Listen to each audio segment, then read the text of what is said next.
Have you been thinking about a sublimation ink printer so you can make all sorts of gorgeous full color things? Or do you have a printer now, but you're thinking of an upgrade? Because today I am unboxing and playtesting the Epson F170 sublimation printer. This is a compact and user-friendly printer that is designed specifically for sublimation. So we're going to see what's inside the box, set it up, and play test it together to help you decide if this is the printer that's right for you. Hello everyone, Jennifer Maker here. I love sublimation crafting and helping others use it to make amazing things. So I thought it would be fun to play test a purpose-built sublimation printer with you.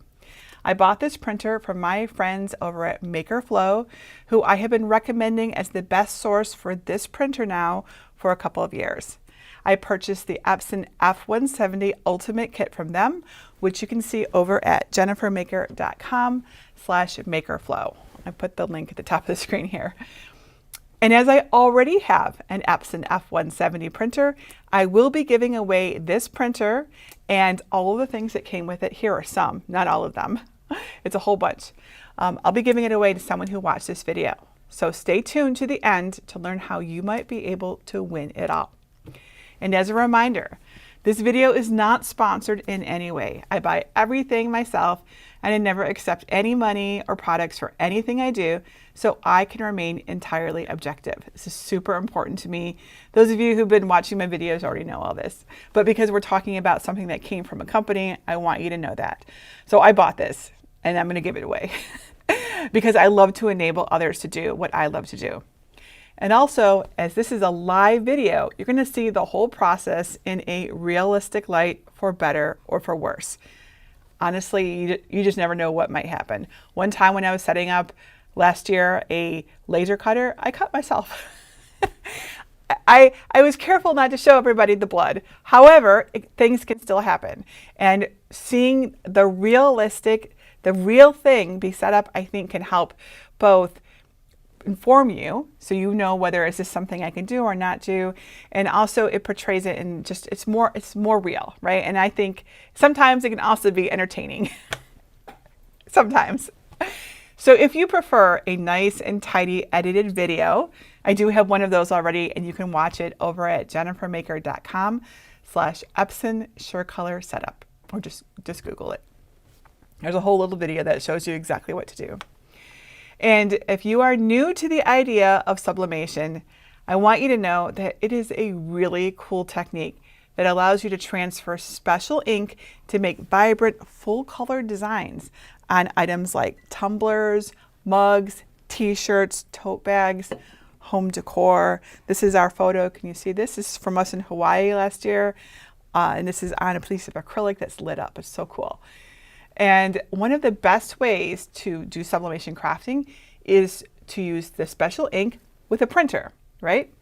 And the Epson F170 printer is one of the few printers that's built specifically for sublimation.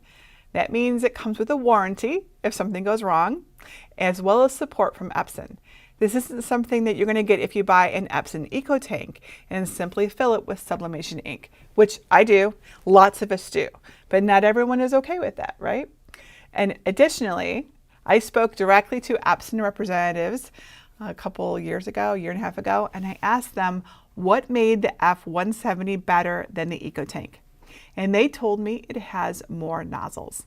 The F170 has over 750 nozzles, while the Eco Tank has about 300 or so, like 350, 370, something like that. Epson told me they put more nozzles on the F170 because sublimation printing benefits from a higher density of ink droplets, which means more individual nozzles in the print head will make a difference in color accuracy, among other things. Another thing I really like about the Epson F170 is its reasonably priced ink. It is less than Sawgrass. Sawgrass is another purpose-built sublimation printer with expensive ink. It is more than like Hippo ink, which we put into the Eco Tanks, but it's reasonably priced, right? So you're not going to have to spend an arm and a leg for ink. All right, so enough printer geek talk. I love printers. Let's unbox the printer and see what it comes with. And I want to call your attention right away to these QR codes on the front. These are put here by the Maker Flow, who I bought this from, and they are setup videos. So the first one is an unboxing video, and the second one is for the drivers. So all you have to do is scan them with your phone on your camera, and it'll take you right to their videos. So it's really useful. I've seen QR codes from them in so many of the things that they sell, right? And I love this. I'm a huge proponent of support, with a thing, instead of just giving you something and saying, have fun, good luck. Now remember, I bought this as part of an ultimate kit. If you buy just the printer, you will get different things, right? And they'll always explain what you're going to get.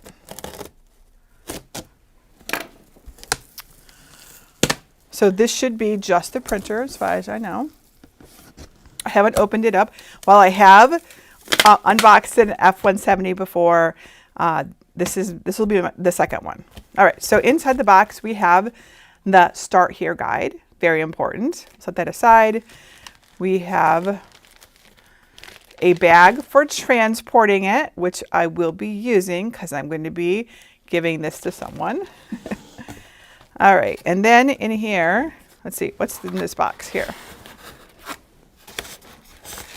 Will it come out? Let's pull up the styrofoam here. And, okay. In this box, we have the ink. So it comes with Sublimation ink. This is Sublimation ink, and it's got all 4 colors: cyan, magenta, yellow, and black. So one of them fell out. So we'll talk about that in a minute. Let me set these aside too. And then the printer itself right here. So this is a nice compact printer, which I really like.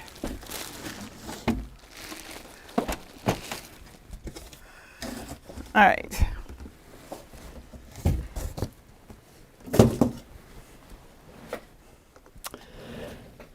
And I know that some of you might be like, oh, well, I heard that there's another one, a bigger one. So there is another Epson SureColor sublimation printer. It's the F570. And I'm not going to show you that today, but I am planning to show you that in my next video. So I do actually have that one too to unbox with you. Just, I figured one printer per video might be a good idea. But if you want to see how the F70 compares to the F170, you could watch the other video, because I will then have both of them unboxed at that point. All right, so I'm going to take out the plastic, and then we're going to go to the Start Here guide so that we do things in the correct order. As fun as it is, just rip off everything and just start doing things. I think it's always a good idea. Like, there always will be some kind of documentation that we can follow. And I am a proponent of following the rules, following the guides. Remember, the videos provided by MakerFlow, if you get yours from MakerFlow, they're really good. I was actually looking at I'll just show you real quick. I actually prefer written instructions to video. They have that also. And let me just bring it up real quick if I can find it. Here it is, yes. Let's go to Start Here. So on their site, so if you search for the MakerFlow Crafts and it's the Epson F170 review, they have a whole step-by-step on how to unbox it. Everything is in here, which this is my preference. Probably because I'm 56 and video is not how I learned. I learned through books, right? So different strokes for different folks. All right, so let's start with the setup guide. All right, it says Start Here.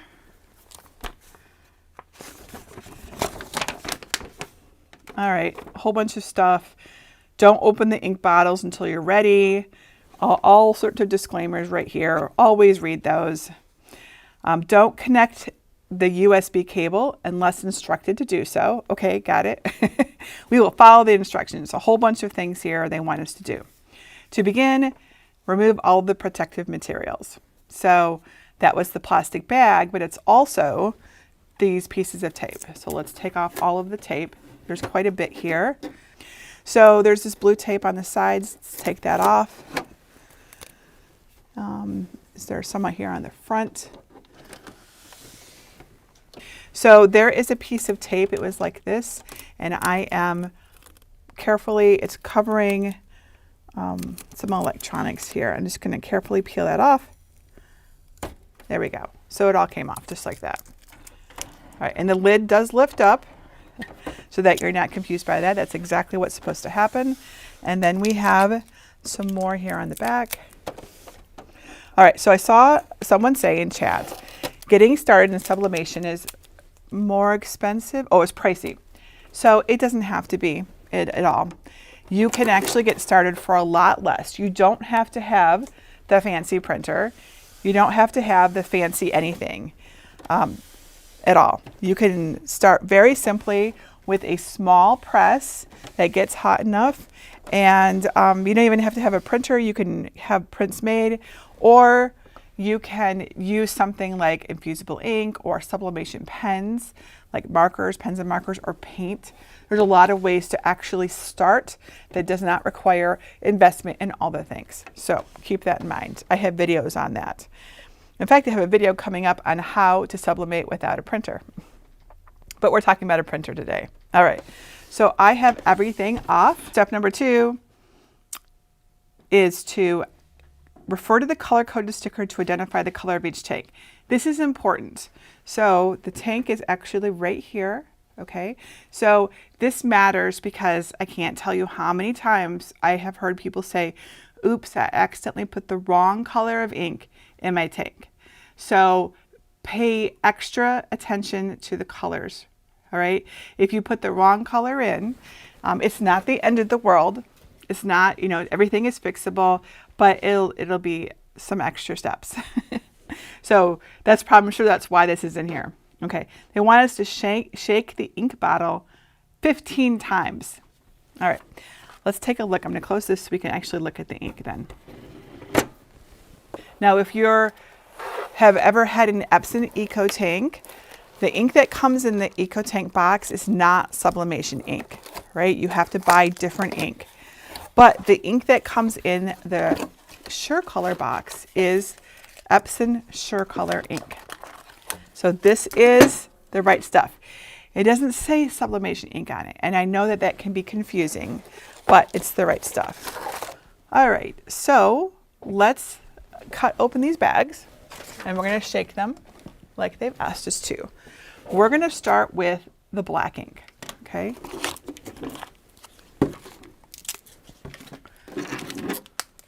By the way, if your ink, like it's winter right now, and it's very cold here in Michigan, if you ordered this printer and your package gets left out and you think that your ink might have froze, it's okay. It's not the end of the world.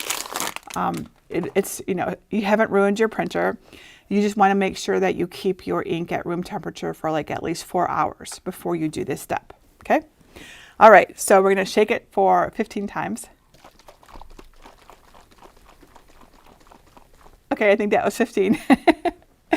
All right. Step number 4. Hold the black ink bottle upright and slowly turn the bottle cap to remove it, or ink may leak. All right, so we're holding it upright.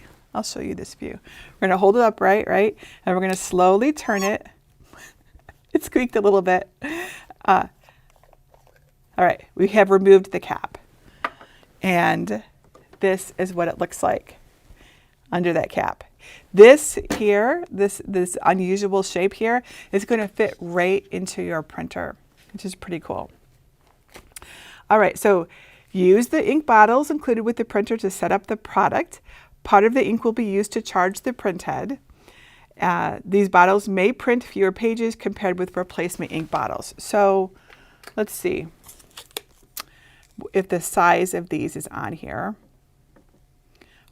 Well, it says 140 milliliters, which is, it's like listed right here. That's actually, I think that's the normal size of the bottles. So it's not like starter ink. I'm pretty sure that's the normal size of the bottles. Okay. Don't be nervous. It's going to be all right. So here I'm lifting up the lid. And if you keep lifting, it snaps in place. And I'm going to lift up, this is the ink tank, right? Here are the reservoirs for the ink. And there's black, cyan, magenta, yellow. We're going to open up the cap like this, right? And then we're going to take our ink, and these plastic parts will fit right into the recesses here. You see those little cutouts there? The top of that ink is going to, that bottle is going to fit right into there. So you don't have to worry about getting it into just the right spot. So we're going to put it, we've shaken it 15 times, right? So we're going to put it right here. And then pressing it down. I'm going to lean close to see if you can hear it. Can you hear that? It's like gurgling. So the ink is flowing into the reservoir, and you can see here it's filling up the one that says a BK, which stands for black. So it'll take I don't know, like a minute or so to fill up, and we let it keep going until it finishes, and then we put the cap back on. There's usually a little bit left in there. So let's go ahead and open up the others. Okay, it has stopped making sound, I think. I hear a little bit more. We'll let it keep going. We're not going to be able to have any more than one bottle in there. You can see there's not enough space. Okay. I feel like we're good. So let's take the cap. Here's the cap right here, and I'm going to just take this off. And we're going to put the cap right back onto it. And there is a little bit left in here. Just a little bit, not a lot, but there's a little bit, so we'll save this. All right, our next, let's go ahead and close this then. And you can see the black reservoir is filled. So let's do the cyan. Always check your colors before you put them in, so cyan. So remember, we're going to shake this 15 times.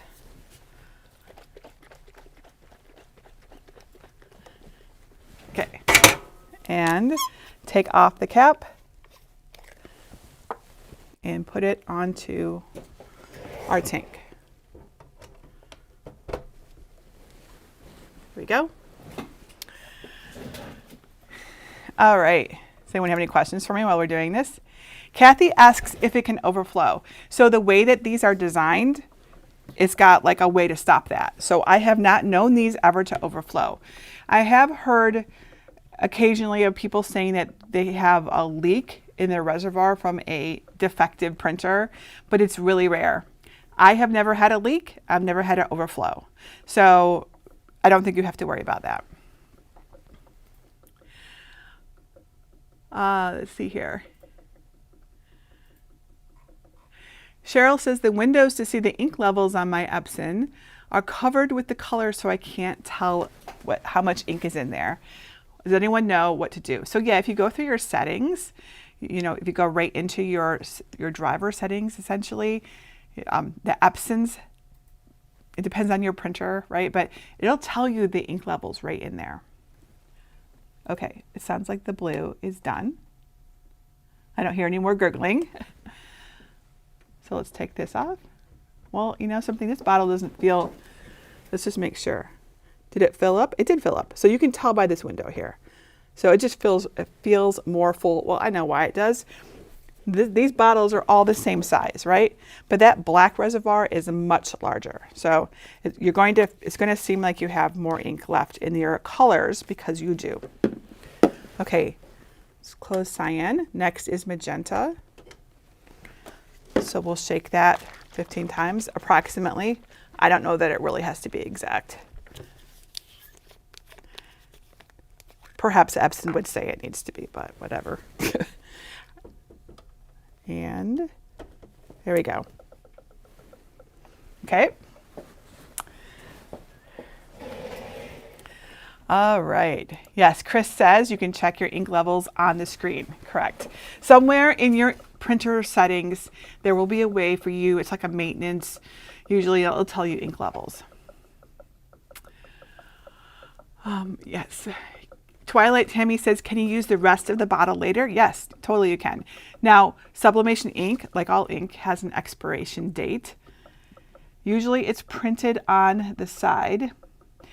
This one says 2025, 11/20. So this is good for approximately a year, right? So it's going to depend on when you get your printer and that sort of thing, but a year, year and a half is usually what I see as expiration date. So you just want to use it before it expires. Okay, the magenta looks good. So let's take that one off. You'll notice when I take it off, it doesn't leak, right? So nice design on the bottle. I really like that.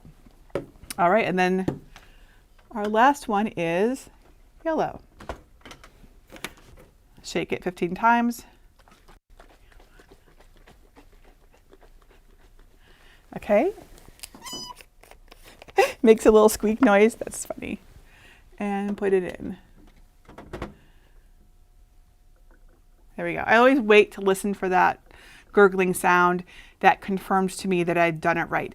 You don't have to, like if you accidentally don't get in there right, it's not, like the way the bottle is designed, it won't release the ink until it's inserted properly. So don't stress out too much. It'll be okay. Okay, that was step 4.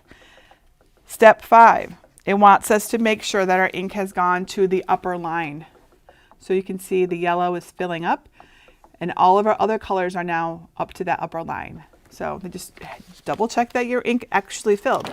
I have one time when I was filling the ink, it didn't, the first time I did it, it didn't go in the bottle. All I did was take it out and reinsert it and it was fine.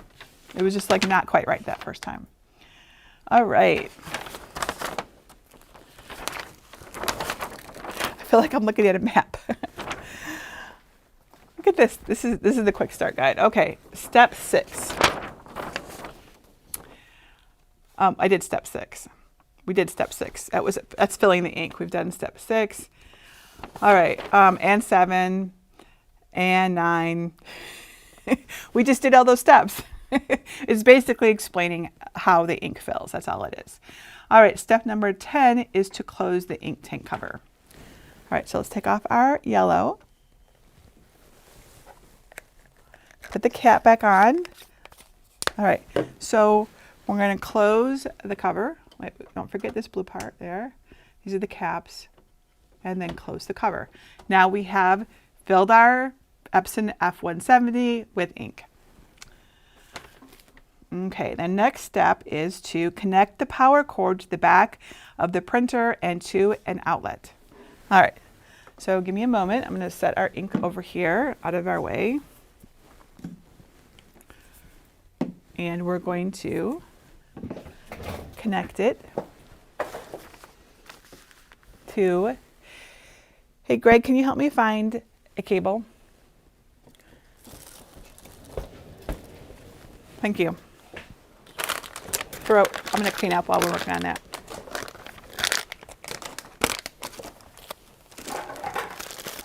Our USB cable, we'll use that. I'm going to set these things here out of our way for later.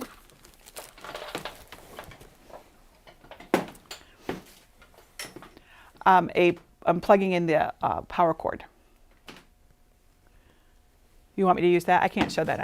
I usually have like the big white one so I can show that I'm doing it. Maybe they're all being used right now for lights. Is that what's going on? It's okay. I'll just plug it in. Everyone just, I have a power strip over here. It's just important that you plug it into a properly rated cord, a power cord. I can use that one. Yeah, that's fine. Yes. Oh yes, I can use this. This is a little more heavy duty than you need, but it'll be fine. All right, so let's set that there. I think that it really matters where you're plugging your tools into. If your outlet is not up to par, if your power strip is a little wimpy or overloaded, it's really going to make a difference. So always pay attention to where you're plugging your tools into. All right, power strip power cord, not power strip. All right, little twist tie. I'm going to show you exactly where it plugs into. I know you all can figure this out, but you know, sometimes when I have something like, where is the port? I cannot find it, especially if it's hard to access. Like, you know, right now I have plenty of space, but we don't always have lots of space when we're setting things up. And all right, so I'm going to close this and I'm going to switch this around so you can see the back. There we go. So right here, that is where we put in, and here is the end. It goes right into here. No, this one. No, maybe not. Maybe I've got the wrong one entirely. Let me take a look at it. Oh, there it is. See, that's what it's really helpful to actually know. All right, so right here is the power port.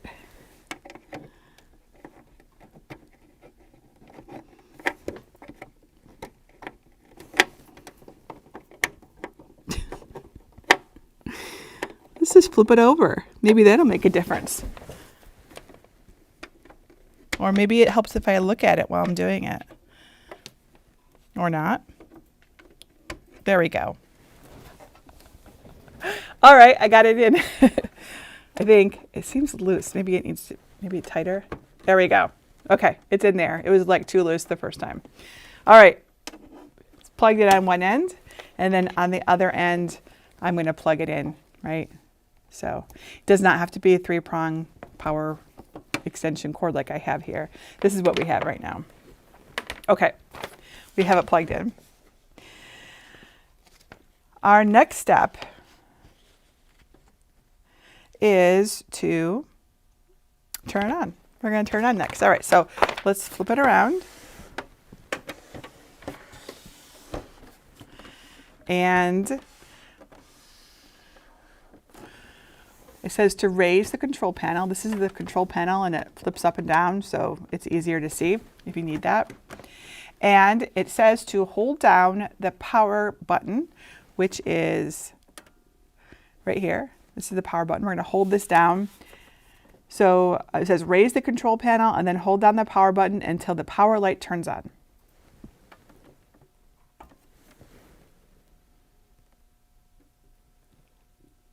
I don't hear anything, but the screen came on, so that's good. All right, we need to select a language, and we'll probably have to do a bunch of screen stuff. So I'm going to zoom in a little further so I can just use this as my screen here, and also so you can see it. All right, so I'm using English, and we're going to use this. It's not a touch screen. Just select English right there. You could have chosen a different language, of course. All right, when the message to see the Start Here sheet appears on the LCD screen, press and hold the question mark help button for 5 seconds. So this is why I would never have guessed that. It's good to read the instructions. Shay says, I make it look so easy. Really? Not being able to find a power port. Thank you for your kind word. Roxanne asks, what is the difference between this one and the F570? The F570 is a wide format printer. I'm going to unbox it tomorrow so you can see. And I'll bring this one out too so we can compare. Also, it has a little higher resolution. But other than that, it's the same. But, you know, does a larger size. All right, so there we go. So when this message comes up, you want to press and hold the question mark help button for 5 seconds. All right, so the question mark help button is right here. So 5 seconds. There we go. All right, confirm that the tanks are filled with ink. They are filled with ink. So we go ahead and press done or OK, right? So I'm using my screen here. So I'm just going to show you. So if I do this, it selects how to, in case you need help with that, but we are on done. So I'm just using these arrows to go back and forth to choose things on this screen. So I'm going to press OK. Initializing, please wait. Don't turn the power off until initialization is complete. This takes about 14 minutes. So this is a great time for me to pause and answer questions. All right. I see a question about the price. Okay. Sorry, I got distracted by another question. Also, can you hear me over the sound of the initialization? Oh, it stopped. It's probably going to make a variety of different noises as we do this. The price, the Epson F170 by itself is approximately $400-ish at the time of this video, or 400 to 500, depends on where you get it, right? Variety, and depends on if it's on sale or whatever. My suggestion is not to take my word for any pricing ever, because if you watch this video in 5 years, because chances are this video will still be on YouTube in 5 years, the price could be different. So instead, just go check the various places that sell it. The place that I got this one from is MakerFlow. I have the link right here on the screen. It's at jennifermaker.com/makerflow. I think that at the time I'm making this video on December 14th, I can't remember the day, December 14th. I think it's on sale today and tomorrow. So just so you know. But check, don't ever take, because this video could just become outdated, right? Plus I could just tell you wrong. So check with the source of who's gonna, because I don't sell these. I just use them. I just buy them. Alrighty. Kathy Hill says, is this the wide format printer? No, this is the F170, which is the compact printer. Its maximum size is 8.5 by 14 inches, so legal size. Most people will usually do letter size, 8.5 by 11, but the max size is 8.5 by 14. The Epson F570 is the wide format printer. I will be unboxing and setting that one up tomorrow. And then also tomorrow, I'll set this one out and we can look at them side by side. It is a lot bigger. Leanne says, what is a cheaper version of this? So the Epson F170 is the cheapest version of this printer. I did hear that Epson was experimenting with the Epson F170 Lite. I don't know if that's currently available or not. Check the MakerFlow site because that's where I heard about it. But it was like a limited time thing. So, and I think it was the F170. Actually, I take that back. I think it was the F570. There's a F570 Lite. So forget it. I got that wrong. So this is the cheapest. The F170, this is the cheapest. There are other sublimation printers out there, purpose-built sublimation printers. There's the Brother SP1, which is the same price. There is the Sawgrass SG 100, 500, SG500, more expensive. So really, if you want a purpose-built sublimation printer, this is it. This is the best, most affordable one. There are other ways to do sublimation through printing that is like with a converted Epson EcoTank. I have videos on that. I actually have a whole video comparing these different printers. It's called Sublimation Printers or something like that. It's on my channel. And I actually look at 4 different printers that are used for sublimation. And that's a great one if you're just not sure what's right for you. ADHD Twin Mom says, what about your old HP Envy photo printer? Oh my gosh, what an amazing memory you have. I still have it. It's here. I think I just saw it the other day. Is it sitting right over there? It still works, but it's not for sublimation. It's an inkjet printer. You can't use, HP doesn't have any sublimation printers. You can't convert them to sublimation. So I still use that printer, but just for inkjet, not sublimation. Steffi says, I watched that video to choose my printer. Thank you. You're welcome. What printer did you choose? Let me know. All right, Judy asks if the printer has to initialize after each time ink is added. That's a question I don't know the answer to. I'm searching my memory. I'm not sure. Does anybody know? I don't think I've had to even add ink to my F170 yet, so I don't know. I would imagine there's something, there's probably some kind of procedure. I don't know if you have to go through the full initialization though, because the ink will already have been drawn up through the lines. What it's doing right now is pulling the ink into its lines, which is little plastic tubes, and it's trying to do it properly. So it's going through its variety of internal tests to do that properly so that you have a successful print. I'm gonna check the comments to see if anybody knows. Natalie says no, it doesn't. Thank you, Natalie. That makes sense because the ink has already been pulled in. You're just basically topping off the ink tanks. Amber says, I have a laser jet printer. Can I use this for other projects? If you mean, can you use a laser jet printer for sublimation? Then no. Laser printers heat the ink as part of the process, or heat is involved somewhere in the process, and heat and sublimation work together in a very specific way. So any printer that uses heat in its printing process will not work for sublimation.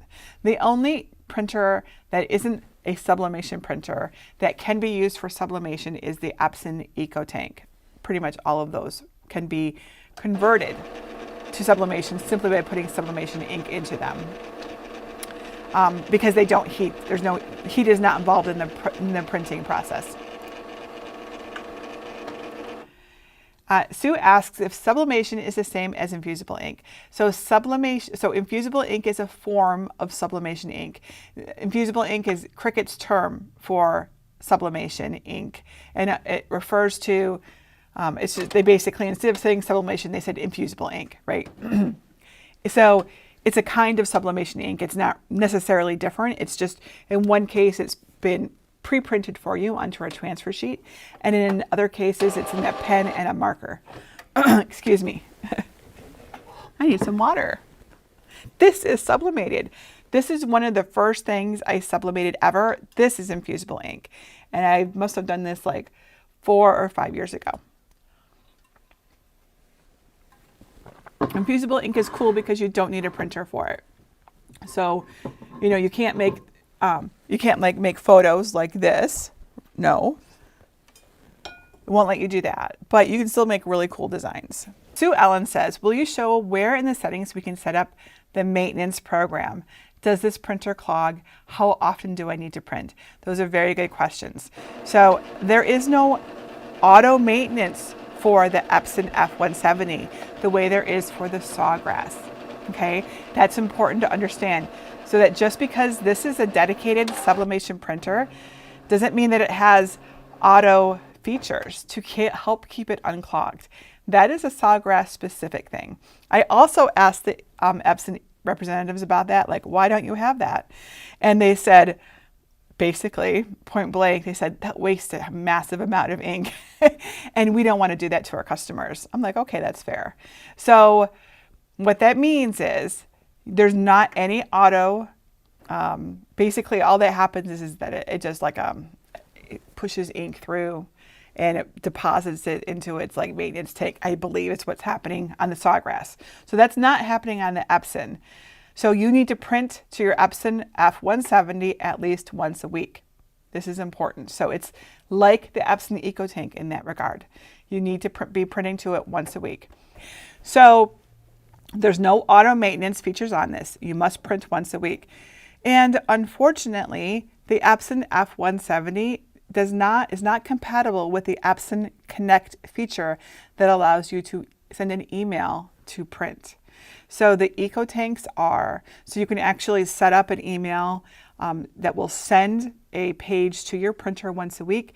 Those of you who are in my advanced program know that I have like a program for this called the auto print service, where all you have to do is say, hey, here's my printer address, and I send you like a print once a week, so you don't have to worry about your EcoTank clogging. So unfortunately, that is not an option with the F170. I don't know why. I don't understand it. I even double checked this today to be sure that they didn't like update it or something, but it won't do Epson Connect. So you have to print to it once a week if you're going to get this printer. So I want to be sure you know that. My recommendation is to just keep it turned on and once a week print to it. But the Epson EcoTank can be printed to automatically through email. I don't understand that. My guess is that the Epson EcoTank and some of the other printers are, there's just more of them sold, so the support for them is a little different or something. I don't know. Cassie says it's not a network printer, and that's why. Thank you, Cassie. That makes a lot of sense. So with that in mind, it's also important to know that with the F170, you have to set this up with a computer and print to it with a computer. You can't use a mobile device with the F170. So not a network printer, right? So that's important to know. Okay, thank you. I appreciate that. All right, let's go back to our process. All right, the screen says initialization is complete. Move on to print quality adjustments. All righty, so that was step 14.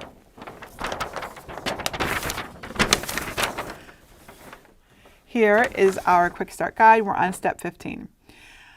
All right, it wants, okay, I did 14.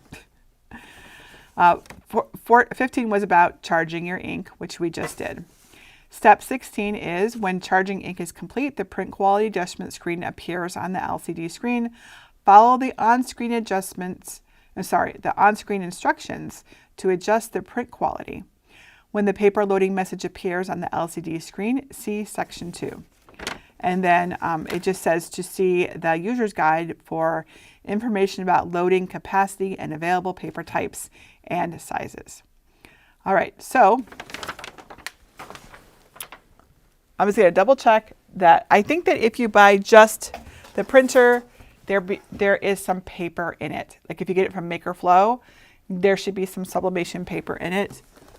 It might look something like this. I got the Ultimate Kit, so my stuff was not in the box. It was, well, it was, but it was like in a separate box. So I'm going to use MakerFlow's paper because they sent it to me, and I appreciate that. So no reason not to use sublimation paper. I've done a bunch of testing with sublimation paper, and generally what I found is that it's the GSM of the paper that's really going to make a difference. The brand I haven't found really matters a lot, I'll be honest. This is 120 GSM sublimation paper. I haven't used it, but I'm expecting that it'll be fine. I usually do use a sub paper, but they sent me this, or this was included in the box. So let's use this so we can test it out together. All right, so I'm just gonna, all right, let me just show you what I'm doing here. So this is the paper. This is what the box looks like, right? Here we go. So the size is here. The weight of the paper is here. The higher the weight, typically the more sublimation ink it can hold on to, and then the more vibrant transfer you get. There are exceptions to, like, there's some reasons to use a lighter paper, but all right. I like that it's wrapped in plastic. We want to keep our paper moisture free. And I'm just going to get it ready to go. So I'm just going to set it here and set it off to the side so it's ready when we are ready to load it. Okay. So let's move on to our print quality adjustments. So I'm going to go ahead and press the OK button. Align the printer to get the best quality. So we can adjust later or we can adjust now. I recommend you adjust it now. Perform a print head nozzle check to check print quality. All right. It's probably going to tell us to put paper in here. But what if it tries it without? If it tries, let's just follow the directions. Let's say OK. There we go. Load letter size or A4 size paper in the cassette. All right, so let me show you loading the cassette. The cassette is the paper tray down here. I'll back it up a little bit here so you can see. Okay, we'll pull this out. Right, so this is the paper tray cassette. And by the way, does this come out all the way? Hang on. Let me move this. It's in our way. So, it doesn't. But let me show you something on here. Almost all printers have this. So if you look at your paper tray, there's usually some kind of icon or indent or something that shows you how to insert your paper. So you can check your user manual, but honestly, it's usually right on your paper tray. So this shows, this little icon here, it shows putting your paper in face down into your tray. That's what this means, right? So we're gonna put some paper in face down. Sometimes I'll only put in one sheet of paper, especially if I'm worried about it feeding. We're gonna go ahead and put in a bunch. Whenever you put it, here's a little tip. Whenever you put your paper in, I always recommend you fan it like this. This is an old printer trick, so that it feeds better, right? Because sometimes it's just kind of stuck together, right? So I always fan my paper before I put it in, and I'm gonna put it in face down.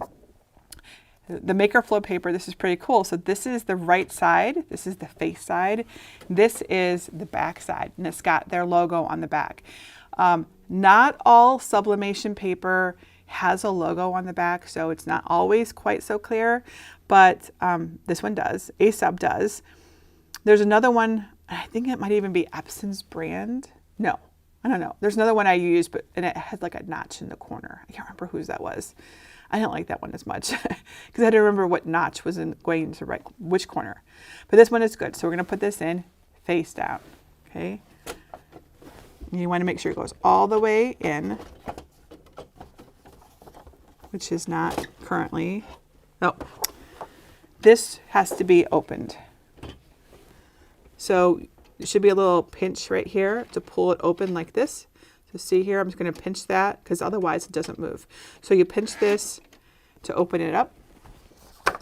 And then we put our paper in. There we go. And you want to make sure that your guides are, you know, in the right position.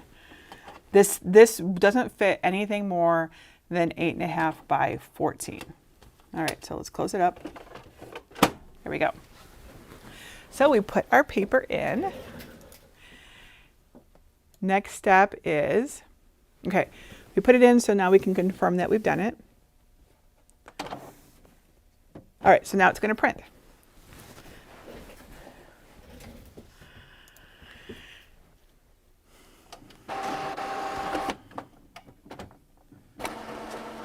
Emailer says brother has the notch. Thank you. I knew someone did. I just can't remember.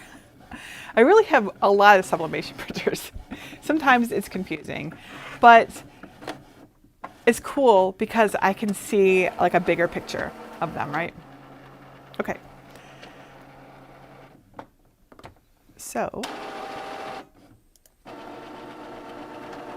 there is our print quality page. I'll go ahead and pull this out and show you what it looks like. By the way, I always do this. You don't have to use sublimation paper when you set up your printer. You can totally use regular copy paper, but using the sublimation paper allowed me to show you which way we were putting it in. So if you are worried about wasting your sublimation paper, just use regular copy paper for this process. But this is what we got. So what we're doing is we're looking at the lines here. The lines on the left are the black, and then we've got yellow, magenta, and cyan. And we're looking for clear, unbroken lines, which looks beautiful. I see no issues there whatsoever. This looks great, okay? So if, however, you have unbroken lines, the screen is going to tell you what to do, right? So that you can keep doing tests. But sometimes the best thing to do, honestly, and this can be the hardest too, is just to walk away and let the ink sit overnight. Sometimes there's just, I don't know, this part, I'm not going to say I'm an expert at, but there's something that's interfering. It's not quite in the lines right. I don't know, maybe there's an air bubble somewhere. I have no idea what's going on there. I do know, however, that when people have issues and they're not able to fix it during this step, that just walking away, coming back to it the next day often has resolved the problem, okay? So don't stress, it'll be okay. Alrighty, let's see what the screen says then. All right, so check the printed pattern and select the closest result. So once again, this is what it looks like. Looks great. No broken lines at all. So we're going to go ahead and press the circle because it's awesome. All right, so I don't know if it's selected. Yes, so the circle is currently selected. So I can go ahead and press OK. Align print position to fix misalignment and handling. Okay, it says it's recommended, so let's go ahead and say OK. Load paper and then press print.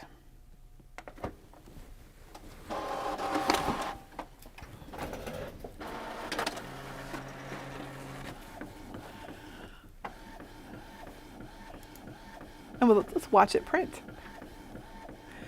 By the way, there is a tray here that you can pull out so that your paper doesn't just fall off onto the floor or wherever. So I recommend that you do that. All right, so let's see what the screen says. It says choose the square with the fewest streaks. All right, let's take a look and see which one looks the best. The fewest streaks. Let's use the camera to help us. 2, 3, and 4 look pretty good. Which one should I pick? Maybe 2? I'm going to get out my glasses. The camera might not be showing us the camera might not be showing us the most accurate view. So let me just look at it with my eyeballs. I would say 2. I would say that 2 looks like it has the least streaks. So, oops, just knocking stuff over. Okay. All right, so we want 2. So we're going to use our arrows to select 2. I think. Maybe I need to go up and down, plus, minus, plus. There we go. Oh, no. There we go. Let me make sure. Number 2. Okay, so we click proceed. Okay, we're going to do it again.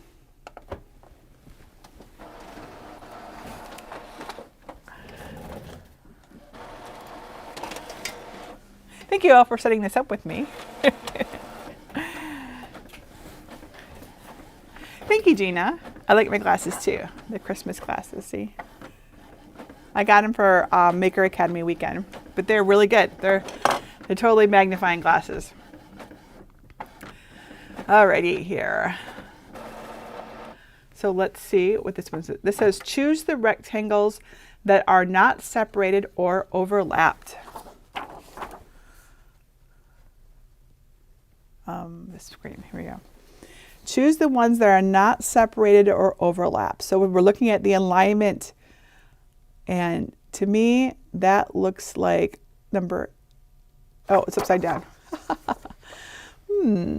All right, which ones of these are not separated and not overlapped? It's number 7, I think. Number 7 looks the best to me. So we don't want any gap or any overlap. Number 7. All right, number 7. So we're going to use the plus sign to select 7. There we go. Print head alignment is complete. You can adjust again from maintenance. All right, so we're going to dismiss this. All right, so there we are. We have gone through the alignment process. Let's check our quick start guide again.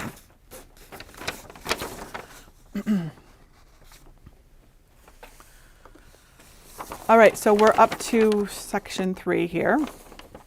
An internet connection is required to obtain the product software. So you have to have an internet connection for this. You probably all knew that, but just in case, that's important to know. You're also going to need a computer, desktop or laptop. You can't use a mobile device for this next step, or you can't just use a mobile device, period. All right, so we need to download and run our product software package. So we're going to do this together. So it says to go to epson.com/support/SCF170. And I want to remind everybody that if you get your Epson F170 through MakerFlow, They have their own videos on how to install the drivers. You can just press, go scan this QR code right here, and there's a little video that tells you what to do. So now that said, drivers are pretty specific to the computer, right? So I'm on a Mac, so I'm about to show you what it's like on a Mac. On Windows, it's going to look a little different, but it's the same basic idea. All right, so let's go to, move my cord here. All right, we are going to go to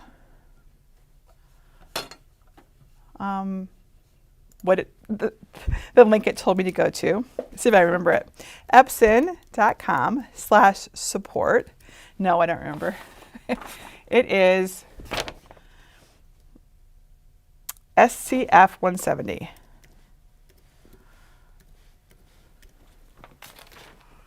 All right, there it is, Epson SureColor F170. So we need to select our operating system right here. I am on, I don't even know what I'm on. We're going to do this together and we're going to find out together. I'm going to switch to showing you my entire screen, which should be this link. There we go. So this is everything, right? So we can just see everything together.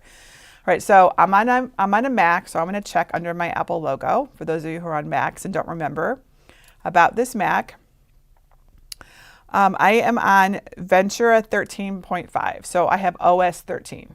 Okay, so it says it right here is where it is. All right, so I am on Mac OS 13.x. All right, and then I just press go. So whatever your operating system is, double check it, don't assume, right? And there's a lot of operating systems here. It is Windows, Windows Server, which probably no one here is on, but you never know, right? Or Mac OS, right? So these are the options. All right, so Mac OS 13, click go. All right, here we go, drivers. All right, press that little plus sign, and we're gonna do the drivers and utility combo package installer, which is basically everything. You can just do this one, but I'm gonna do this one. And I'm gonna click download, and it's gonna download right to my computer. You can see it up here. I'm using Chrome, right? So it's right here. I can go to it, and then I'm gonna double click it. So that's how it would work on a Mac. You would want to run it on Windows. So let's go ahead and double click it. All right, there's the installer, which we double click.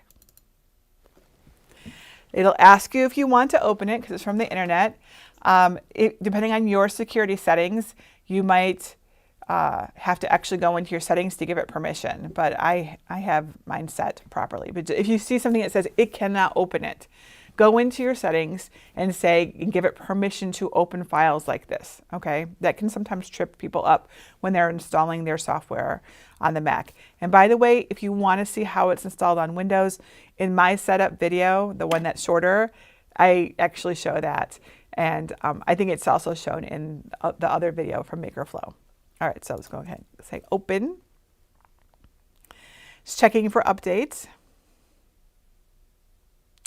All right, so we're gonna read our license agreement and click accept. And we're gonna install the drivers and utilities. You can uncheck the user's guide, but I'm gonna go ahead and install that too. And then we let it install. And this is very important. Do not skip your drivers. Let's just talk about it for a second. Especially if you're on a Mac, you probably already know that you can use, you kind of don't need it all the time. A lot of times you can just plug in a printer and then just go print and hey, it's magically there, right? Don't do that in this case. The first time I actually installed this, I put in the drivers and everything, but then I didn't really properly use my drivers to print and it did not look good.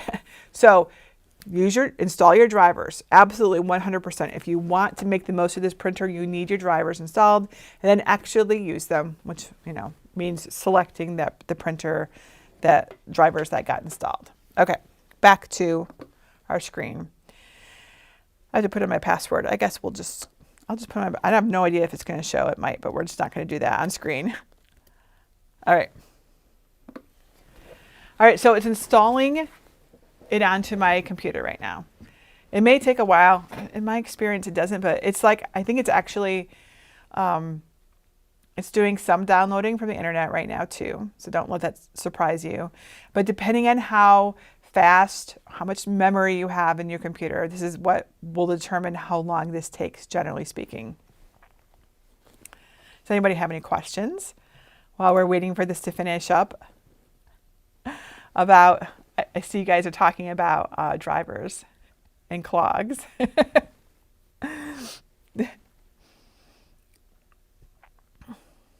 Let me know if you do. I'm going to explain how the giveaway works at the end. Don't worry. I see a couple of people asking about that.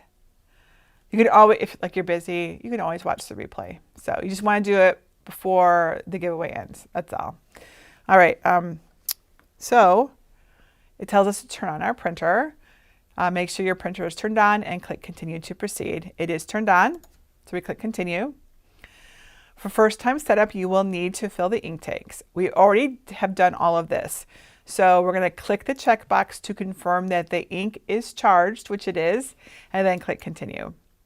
All right, so our connection options are wireless, USB, and wired network. So using like Ethernet. I am going to use the direct USB connection. I find that is always the most reliable of any tool. So whenever there's USB, I use it. So I'm going to select this and say continue. And there's a little diagram showing me how to do it. So right here you can see this is the like an Ethernet, like, you know, Ethernet. Most of us aren't using that anymore. I'll use it for my computers, but most of us don't need to. This is the USB cable. There we go. So it's plugged in right there. And then the other end needs to plug into your computer, your laptop, your or your desktop computer. All right.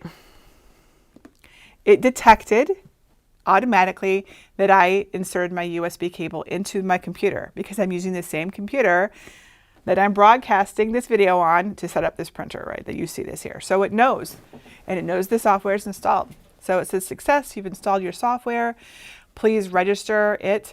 I'm not going to register it because I'm going to give this printer away. So I'll just say finish and register, and usually there's a way to skip this. So we're just not going to do this. All right, so we should be good. All right, let's see if there's anything else that we need to do. There's a guide to the control panel.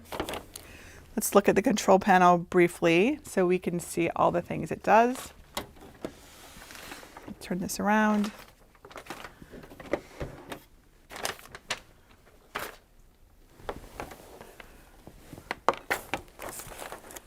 All right, there we go. All right, so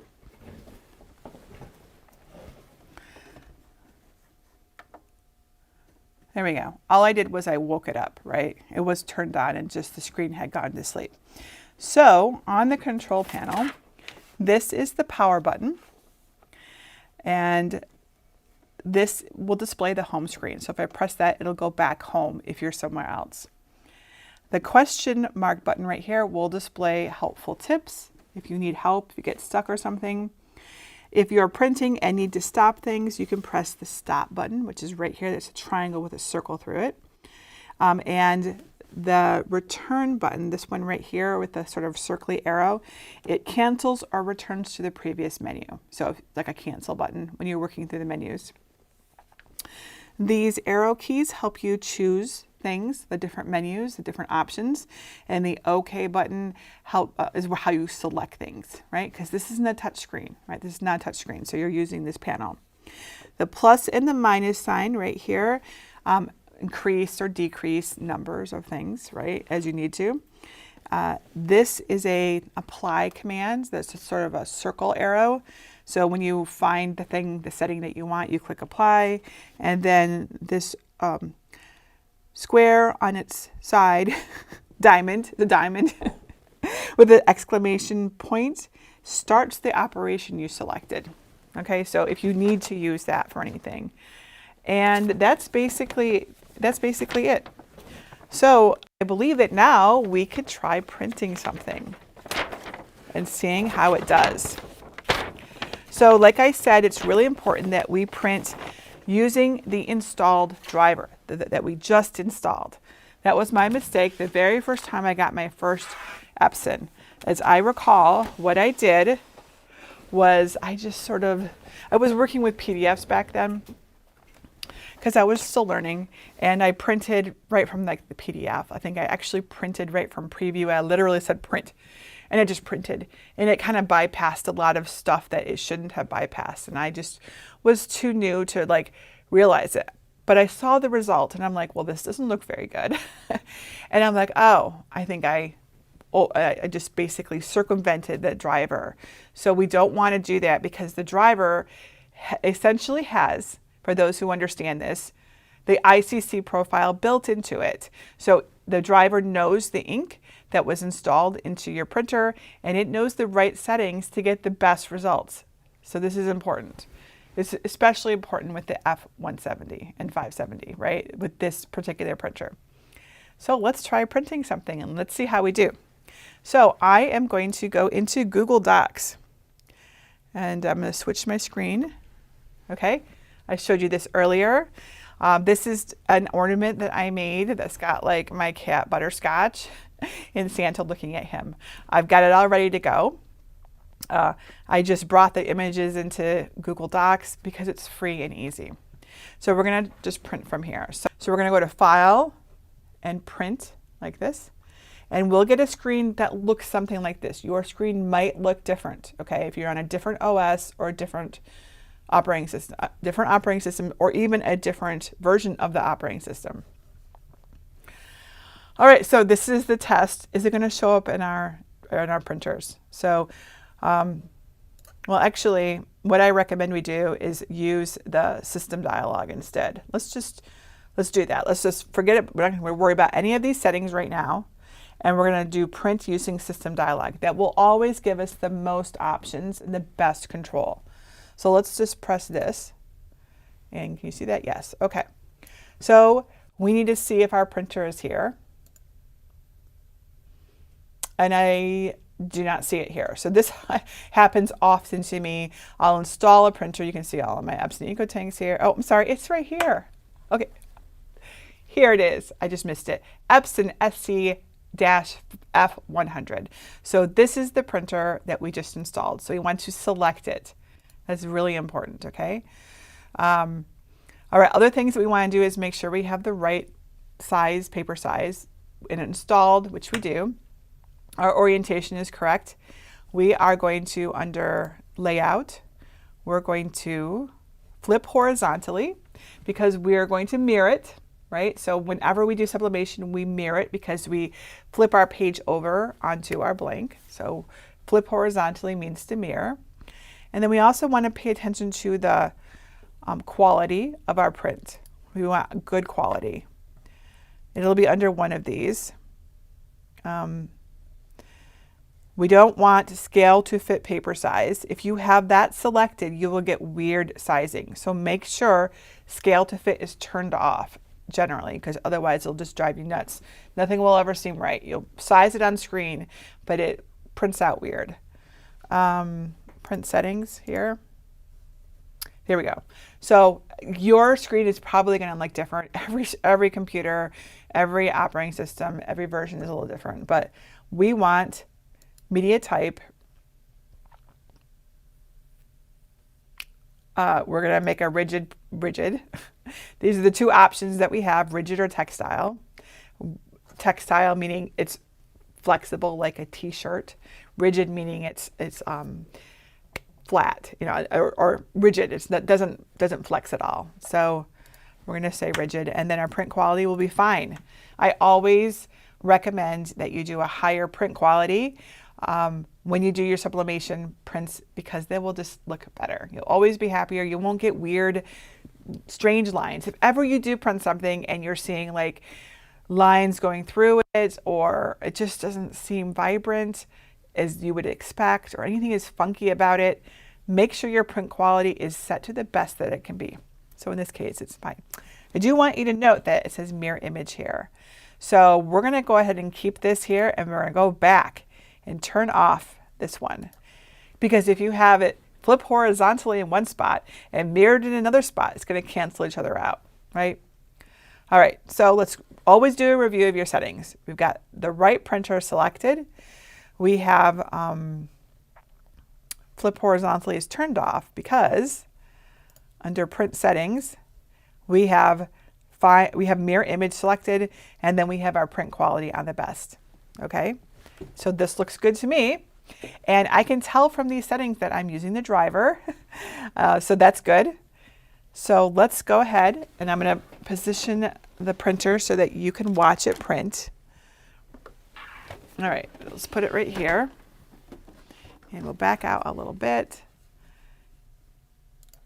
There. Pull out our drawer. We have sublimation paper installed in the paper tray, so we're good there. All right. So everything looks good. Fingers crossed. If it doesn't work out, it's okay. Remember, it's okay. Everything is fixable. All right, let's go ahead and click print. And listen to our printer. So sometimes when you print, you'll get a message on your screen that says you have a mismatch of some kind. Sometimes you selected something different than what it's expecting. This happens a lot to me. If that happens, it's okay. Just usually you can just say it's fine, and you would just select it on your screen. But we didn't get that, so we're good.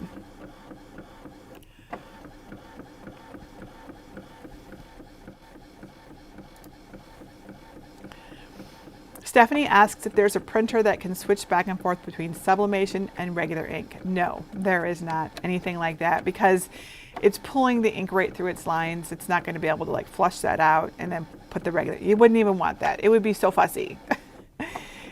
Sometimes you can just use, like, depending on what you need to print, sometimes your sublimation printer is fine for it. You know, if you're just printing out a form or whatever, you know, you can just use your sublimation printer. I've done that before. The ink won't be as dark as it would on your inkjet, but it might be good enough for whatever you needed it for. But if you need an inkjet printer with good quality or on a regular basis, you're best off getting an inkjet printer that's just for inkjet. Do not attempt to, like, I don't know, put the, regular inkjet into like this printer. You wouldn't want to do that. Well, technically it might be possible to do, right? It is basically the same as the inkjet printer, but with more nozzles. That's really the big difference. This is a sublimation printer, and you can get cheaper inkjet printers than this. Oh, oops, I showed you. It printed. Awesome. All right, this is what it looks like. So you can see here that it did properly mirror, so we got that right. I'm going to show you what the quality looks like overhead. Nice and close. This is what it looks like. It's supposed to have all those little dots on there. That's the snow. It's not supposed to be as vibrant as what you see on the screen either. This confuses a lot of people. So what we see on the screen is this, right? You can see that red is more vibrant. The sky looks a little not quite as dark as it does here, right? This is normal and expected. Sublimation ink is heat activated, and it needs heat to bring out the colors. So it can even be a different tone, right? So this red looks really dark, but and also it is not going to look as vibrant as what you see on your screen pretty much ever. Your screen is backlit. It is very, very bright, right? That's not reality. That's our computer screen. So also be cautious of comparing it exactly with that. It's just not going to look the same. Plus, computer screens can have different color temperatures than reality too. So always be cautious about comparing it to your screen. However, this looks great to me. I see no issues. We should press this though to see how it actually did. Would you like me to press this onto something? But so far, everything has gone really well. This has been actually really simple with no hiccups. Let's see. I'm trying to think if there's anything that I can that I want to make sure I tell you about. I don't think so.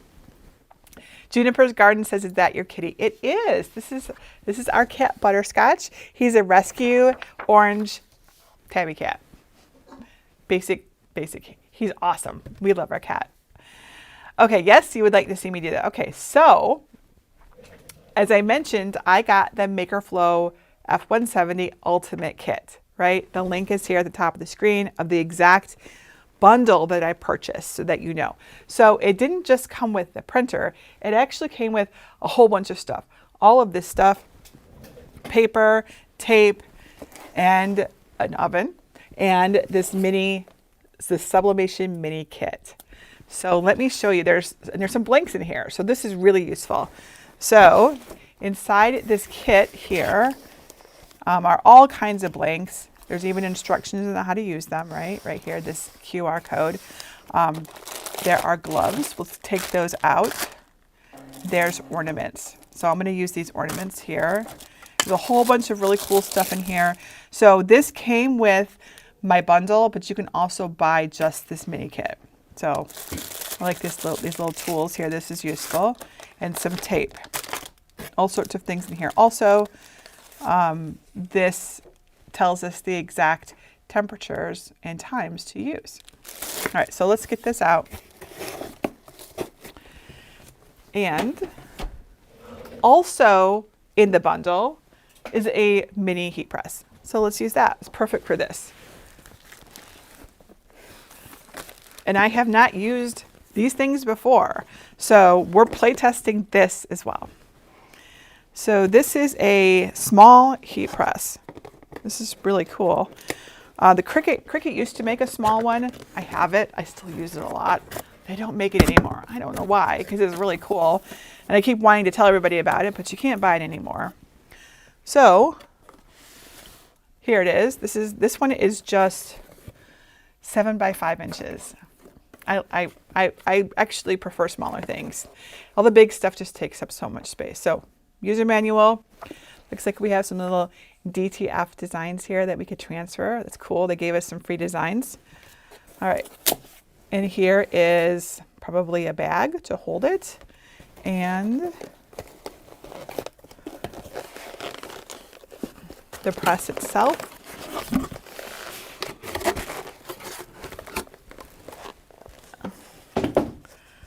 Let's get all of our stuff out of the way. Put that here. Okay. So, oh, this is awesome. I like how small it is. I mean, I have more space than I used to for sure, but because I remember, just working at my kitchen table and it was so hard. And I know many of you can relate to that. So, but even now, I have limited space here. So having big things can be frustrating at times. So I really like this small one. All right, so it's got the tray, the heat resistant tray, so you don't set it down and, burn stuff. So that's good. And there's the press, sits right in the tray. Power cable, looks nice and simple. There's a user manual. I guess I should look at it. Tells us what's in the box, its features. It looks, sure this is really easy. Operation guide. Okay, well, it looks like what I'm used to. So if I need help, I'm going to check this. But we're going to use it the way and as intuitively as we can, because that will also help us determine how easy it is to use. All right, so I'm going to plug this in and we'll get it warmed up. Just get the twist tie done. Okay, so it's got a little plastic thing on the end there. So I'm going to plug it in over here at my desk. I have a power strip here. Okay, it's plugged in. All right, it's powered on. Check to make sure there's no plastic coating or anything on there. That looks good. I haven't seen one with one. That would probably be a bad idea for them to ship with one, because then we wouldn't remove it, but nonetheless. Okay, so we're going to make some ornaments, And it says to set it to 380 degrees for 80 seconds with medium pressure. So I'm going to press the temperature button right here, and I'm going to set to 385. It goes up in 5-degree increments and for 80 seconds. And if I hold it down, it goes faster.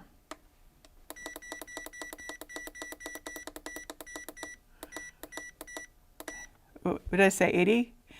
80 seconds, yes, there we go. And then, oops, you press the button again to like set it.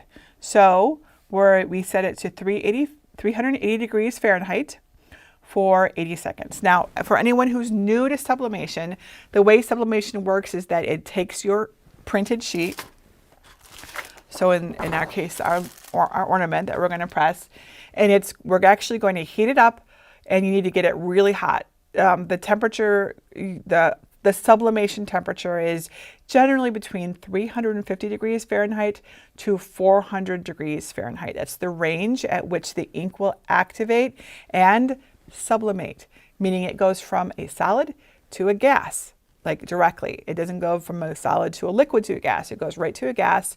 And then when it cools down, it infuses into the surface of your blank. And it can't be just anything, right? You can't put sublimation ink anywhere you want. You have to put it onto a surface that has a polymer coating or is made of polymers. So that could be a polyester shirt or polyester tote bag or a blend. Or it can be something like, you know, this is acrylic. No, I don't know what this is. I'll have to figure out what this is. But this has a coating applied to it, right? I think it's metal. I don't know. Whatever it is, it's not going to have it normally. So you want to use sublimation blanks or something that is a polymer to start with. So, you know, there's some that are just naturally polymers. So that's confusing for beginners too. All right. So by the way, whenever you sublimate, you always want to open a window, turn on a fan. So we're in a big room here. This is our studio is a very big space. We have a window open in the back. I'm not going to turn a fan on because it would be really loud. But always be careful. It's not that the fumes are toxic. It's more like it can give you a headache. So you don't want to just be breathing them into a small enclosed space. All right, so these ornaments here. So these came in this sublimation kit. And they have little ribbons. I'll set those aside here. They're acrylic. Wait, they're solid. Oh, wow, this is nice. This is acrylic, right, Greg? Would you say this is acrylic? You're pretty good at acrylics. Come here, look at this. I was thinking it was like a stack, but I think it's like a nice thick acrylic ornament. What do you think? Almost feels somewhere in, sounds ceramic. Ceramic? Yeah, it also kind of feels lightweight for ceramic too. It does. But if you feel the sides, it has kind of a sandy texture like a ceramic. Yeah, you're right. I think this is ceramic with a coating. Oh, this is cool. So, all right. So I don't exactly know what it is. I don't really need to know what it is either. I'm just going to follow the directions. So this isn't really a sublimation tutorial. We're just playtesting. So we're just going to go with what they say. It doesn't say what it is. Maybe someone out there knows, but we're thinking it's ceramic. Okay. It is beep to tell me it is up to temperature. So it's at 385 degrees Fahrenheit and it is set for 80 seconds. Just like it says to do right here under ornament. Okay, so right here. All right, so whenever you use a sublimation blank, you need to check to make sure that there is no coating on it. And I do that using a weeding tool. That mini kit helpfully had some little tools in it, so I'm just going to use its tool.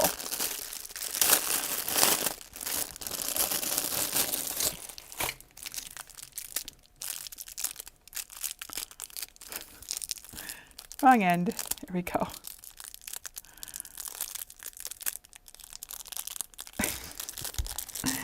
Okay, let's just cut it then. There we go. It's cute. It's got their name on it. Okay. It's got a little plastic thing on the end. Let's remove that. Okay, so whenever I check to see if there's I just kind of will just drag along the top. And if it catches anything, usually that means, and this looks like whatever this is double-sided. Let's see if it's got any. I don't feel like it does. I mean, it's got a shiny surface, but whatever. I'm just gonna go for it. But it doesn't seem like it has anything. So I don't think it does. So I'm gonna hope that I'm right. And let's clean it. I'll just use my lint roller to clean it. You could also use alcohol, but a lint roller will work fine. You want to get anything off, dust, debris, pet hair, anything like that, and this will work fine. All right. Okay, so let's create our sublimation sandwich. We're going to set this over here.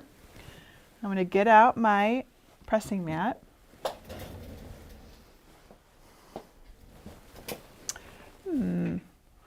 Have I lost that too? I might need some help finding. Oh, there it is. I'm good. I found it. Okay, here's our pressing mat. We always need to press on a surface. If you don't have a pressing mat, you can use a folded towel. And then we're going to put a piece of cardstock onto our mat to protect it from any blowout of ink. So here is the cardstock. Right, so here is our print. And we measured, and it should be the right size, so 3.5 inches. This should be a little over 3.5 inches, which it looks like it is. So, and everything looks good here to me. I don't see any issues. So we're just going to cut them apart like this. Now, my design has this little thing at the top because it's I didn't make it for this blank. So we're not going to worry about it. It's just going to get cut off. So we just set this down. We put our ornament on it. We want to see the border all around it, which looks really good. And we set this ornament on top. This will be a little trickier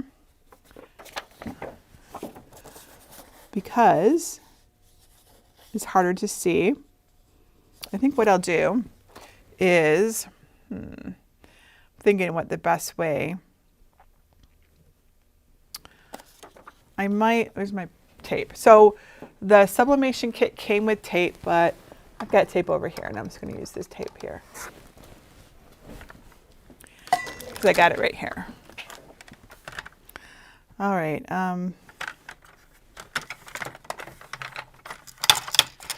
So I want to get it, lined up pretty well. So what I think, and I want to make sure that this is at the very top. So what I might do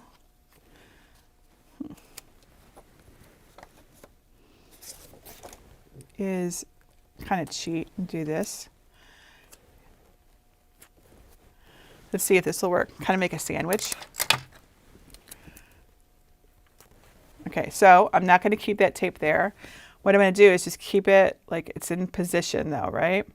So I am going to flip it over, and this will be my bottom piece. And like this, and then I'm going to put it here. I'm going to flip this up so I can see and position it properly. So I can get it right, and then set it down. So that should do the trick. So basically just made kind of a little sandwich there. I just need to get that tape off of this other side here. I have to get the tape off of the ornament up here. Well, see, it's not going to work because I can't do that without repositioning it. So I guess I just have to eyeball it. It's okay. It doesn't have to be perfect. We're just doing a test. All right.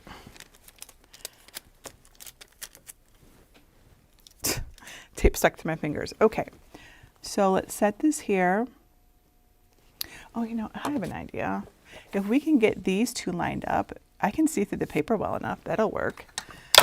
Get these two lined up and make our sandwich like this. I'm holding it up to the light so that I can get them exactly lined up.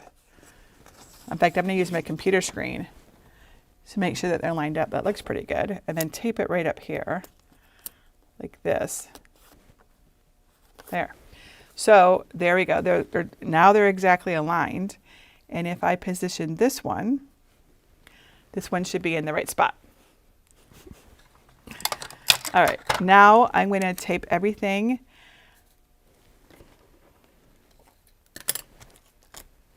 I'm going to cut this more. If we have too much extra on the side, it's just going to it's not good for it. So I'm going to back up here. We're going to trim this more on the sides here. There you go. Because if you have a lot of extra space, you kind of have places for the air, the gas to collect, and then your image can become blurred. So we don't want that. We don't want to be sure we have enough to tape down, but we don't want so much that it's just big pockets for air to collect. All right. I need to clean these. I've been touching it too much. Let's move this off of here. All right. Also, I think I should preheat this. So let's do that first. All right, so we've cleaned our blank. Now let's preheat it just for 5 seconds. I'm going to take a piece of butcher paper. I'm going to lay it on top, maybe 10 seconds. Like this. Preheating it removes moisture. And I'm just guessing at how much. All right. So I recommend you always preheat your blanks in general. All right, so we need to get this. This is just make sure this is still in the right spot. Sorry, sometimes it's hard to do things live, everybody. I feel like this is not centered properly.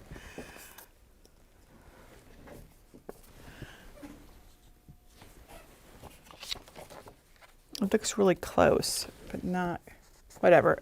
It's okay, we don't have to have it perfect. I have to remind myself of that sometimes. Okay, so, all right, so now let's tape it down so that, and we're gonna tape it right to this, right to the cardstock, like this. And we're gonna tape it on all 4 sides so that it does not move. And I don't know what's gonna happen. It could be a complete fail, guys, sorry. I haven't used this blank. I haven't pressed this before. This is what happens when we do a live play test. I could have picked something easier, for sure. Normally what I would do is just print my Subliflower, which is this, right here, onto a piece of fabric. That's what I would normally do the first time I'm doing something. But I was like, oh, I want to make this cute ornament of my cat and put it on our Christmas tree. So here we are. All right. I recommend tape all around it. It's a lot of tape, I know, but we don't want, you see how this is open down here? If the gas can escape out there, you can get the blurring.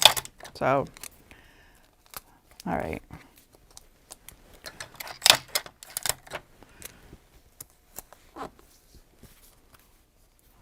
All right, let's give it a try and see what happens.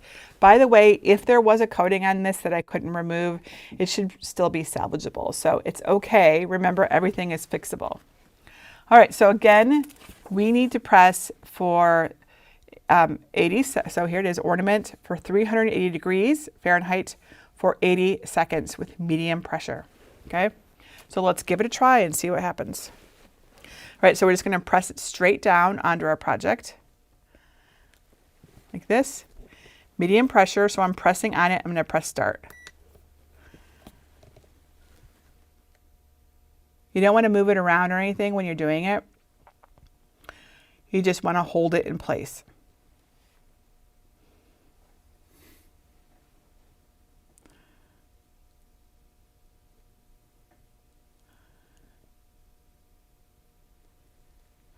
I see several of you talking about Ethernet and dial-up.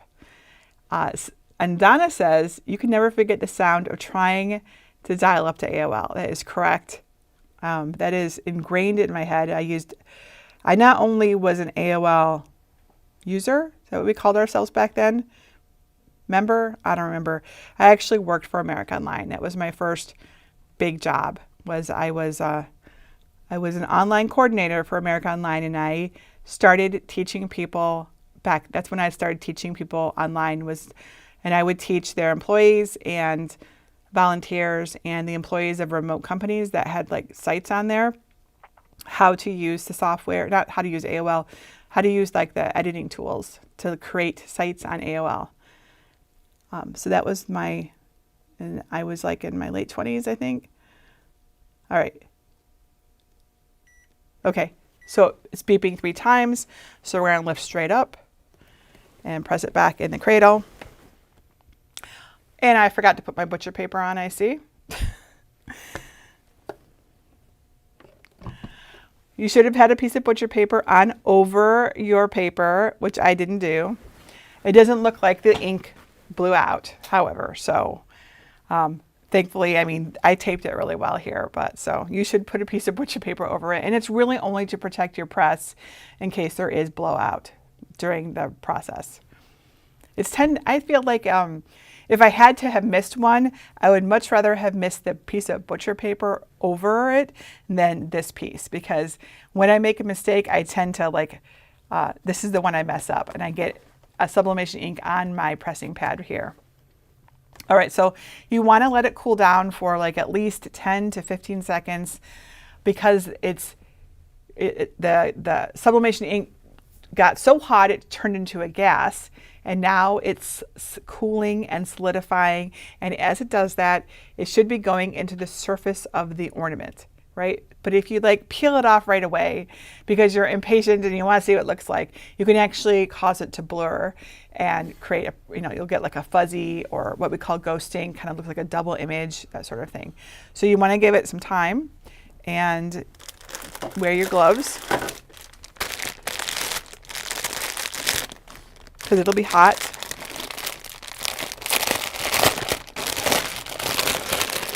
These might be a little big for me.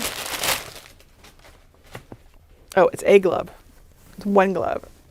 That's a nice big glove. All right. This one might be too big for me. This is probably better for like holding a tumbler than, because I'm not going to be able to lift this tape up with this one. Let me grab a smaller one.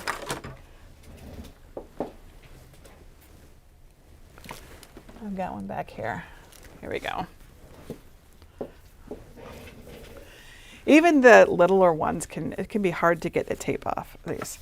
All right, let's see what sort of damage we did here.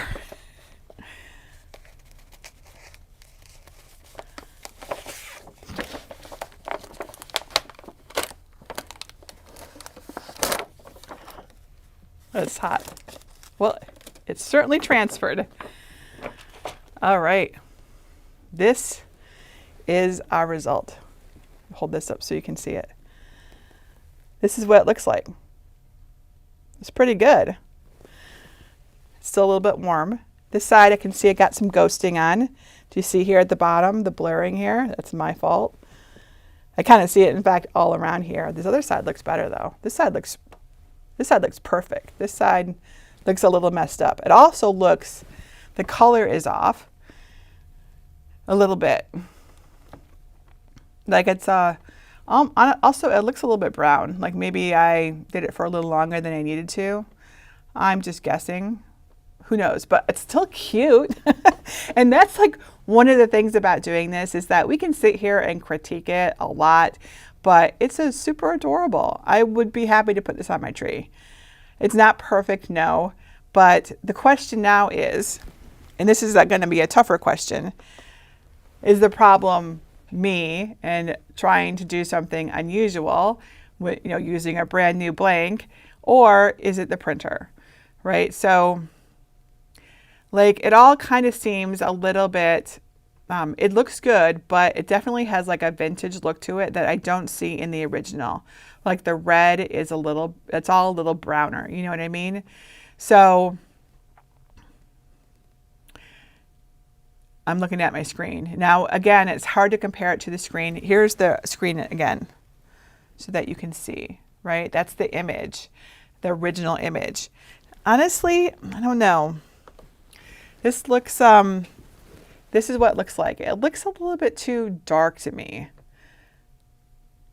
So to do a fair test, I would really need to print out my Subliflower and print it onto a piece of polyester. So you know what I'm going to do? We're not going to do that today.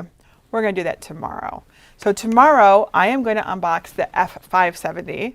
Hopefully it goes a little faster because I'll have done this. That's the big wide format one. So, and I'm going to keep this right here, or maybe I'll have it on a cart somewhere. And what I'll do is tomorrow we'll print out the Subliflower. Well, and again, the Subliflower looks like this.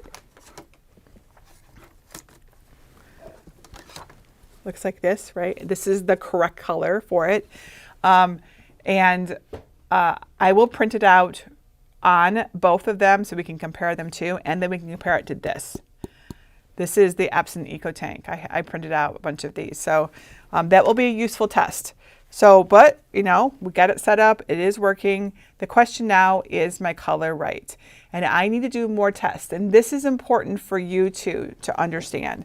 So the first time, like I see this so often, you print something out and you're like, it doesn't look right. The colors are off. You can't tell what the colors are until you press something.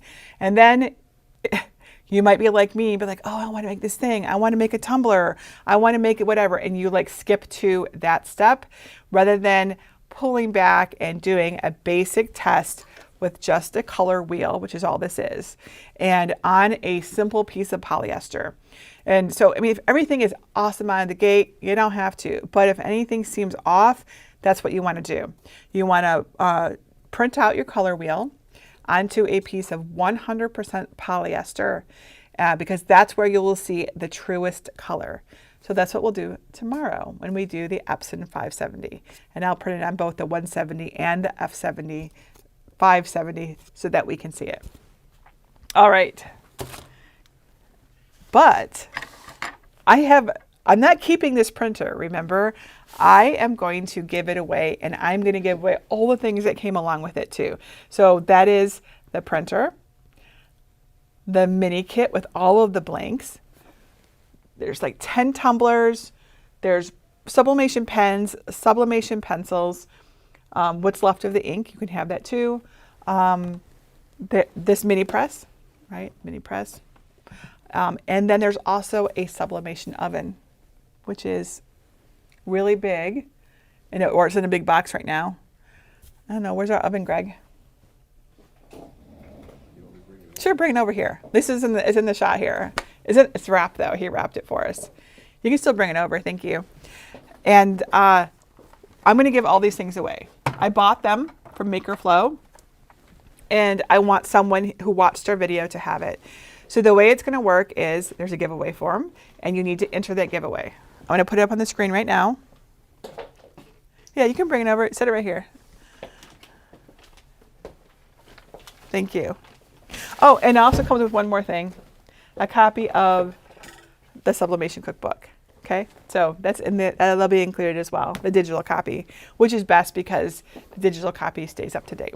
Okay, so there's a giveaway form. I'm going to put it on the screen right now. It should come up at the bottom. All right, so it's at jennifermaker.com/F170 giveaway. I will leave this giveaway open until January 31st, 2025 to give people a chance to watch this video and enter it if you want it. Only enter it if you want to win, okay? So if you don't need it, don't do it. You will get the actual ones. Whoever wins will get the actual one that I set up today. So that means the ink will be in it. We're going to ship it very carefully with lots of stickers on it so that it's not tilted, or that's really the only thing that can go wrong. And all the things that it came with, except obviously I'm keeping this ornament to put on my tree. So that stays with me. So not everything, I guess, you know, not this ornament, but everything else. And someone gets to have it and make awesome things. And I'm excited about that. So there is the link right now on the screen. I'm going to take this link away to do like a little wrap up, because what will happen after January 31st is I will come in and edit this video. So there's no mention of the giveaway, because this video will stay on my channel for anyone to watch in the future who wants to watch, who wants to see it set up in real time, kind of work alongside me, right? Okay. So actually I should take it away and just answer your questions. That's what I should do. Oh, there's a question, no, about the oven. The oven is in a package right now, so you can't see it. But if you were here earlier, you saw another oven. So oven is just, it's a convection oven that's made for crafting. So it's not necessarily different from, you know, an Oster oven or whatever other oven, but it is, well, let me see if I can show you a picture of it. Because I bought this all from MakerFlow, so I'm just going to go to their page so you can see it. Yes. So this is the page that you'll see if you go to jennifermaker.com/makerflow. And this is the kit I bought, right? And the oven looks like that white oven right there. So the oven is for things that aren't flat. So things that you can't use a flat heat press for. So that's things like a tapered tumbler, right? Because this is got, it's like got an angle to it. So you need to use an oven for something like this. Another thing that you use an oven for, this is not included, this is separate, something like this. These are really cool. These are also from MakerFlow. I think this is one of their new products. It is a 40-ounce sublimation tumbler. But what's really cool about it is that it's got these neat colored handles, and they actually come off like this. So you can sublimate a 40-ounce tumbler without worrying about the handle. We have a tutorial on it. We use a different brand. You actually have to unscrew the handle and all that. So this one's different. It comes in all different colors, and you just screw the handle right on. It's pretty neat, actually. And what a cute color this is. So this is not included. I'm just showing you. This is the kind of thing you'd want to do in a sublimation oven too, right? It's so big. But it's not even that it's not its size it determines it. It's the fact that we've got this end is more tapered than this end. So you have to wrap them. It's like our tutorial does help explain it, but you would want to have, you'd want to use the oven. So the oven will still create the heat. You have to kind of, you either shrink wrap it or you wrap it in silicone bands to do it. There's a lot to learn about sublimation. So it's best in the beginning to keep things simple, I have found. So the Epson F170 is a really pretty cool dedicated sublimation printer. It has got affordable ink. It's pretty quick at printing, and I think the setup is really quite simple.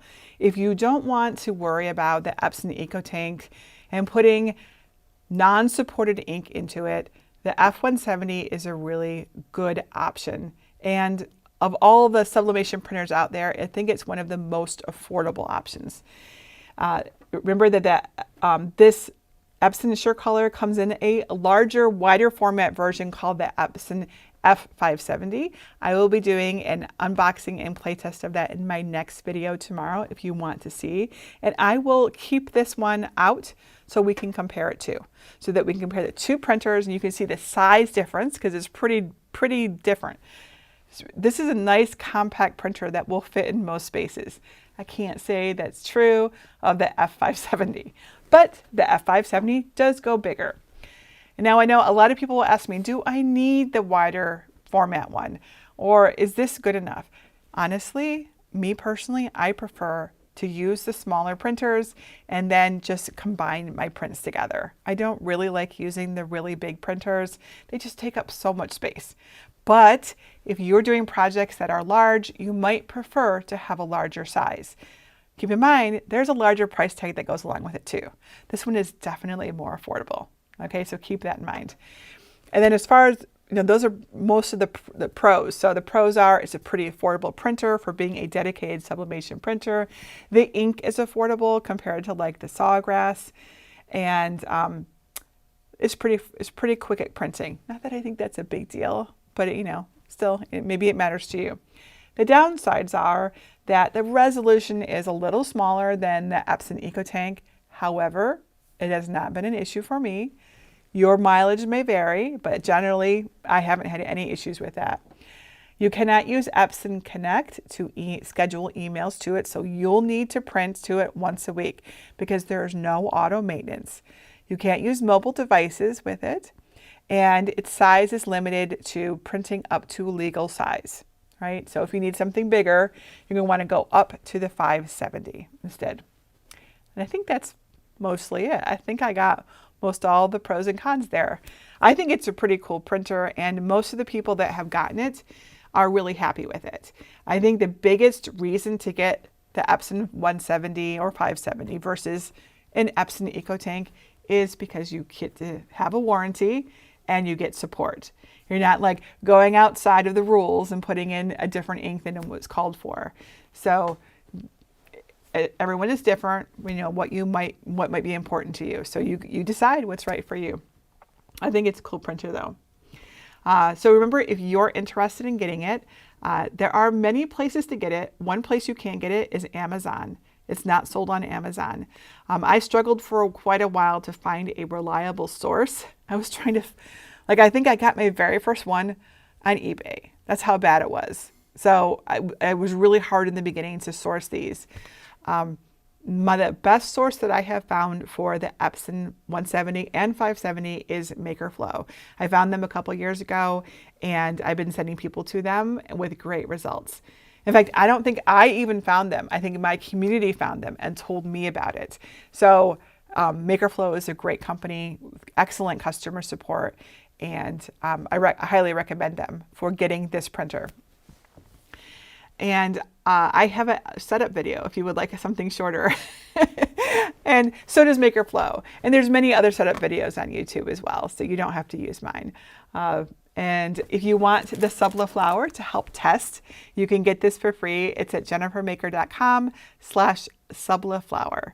And you can just get it right from there. This is a fun design, and it's got all the colors on there, and so it's useful for testing out your prints. And I think that's it. If you have any questions, please just leave your comment below this video, or you can come on over to my Sublimation Made Easy group at jennifermaker.com/sublimation group. It's a large, very active group filled with both beginners and experts that can help you. It's filled with inspiration and answers to your questions. It's an awesome spot. And that's it for today. So join me for my video on the F570 tomorrow to see how it compares to the 170. That's it for today. I'll see you tomorrow. Don't forget to craft a life you love.